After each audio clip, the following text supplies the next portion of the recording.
lead batteries are essential for global logistics, manufacturing and the movement of goods.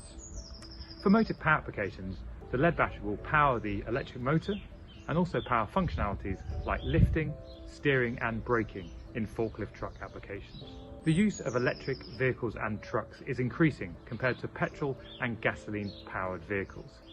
And this really is driven by the need to reduce greenhouse gas emissions and lower the overall environmental footprint. Lead batteries are the dominant technology in motive power applications, and they currently represent over 90% of the forklift truck market. And this is because lead batteries offer a number of benefits. They've been used in these applications for many years, and they've shown to be reliable, they have very robust design, they are highly safe, and they're also very cost effective.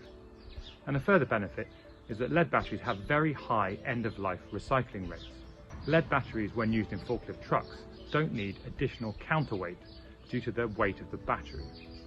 This means that the majority of counterbalance forklift trucks use lead batteries. This is not the case for other technologies that would require additional counterweight. The motive power market is a very important market for battery technologies, particularly lead batteries, and is predicted to grow to 34.3 gigawatt hours by 2030.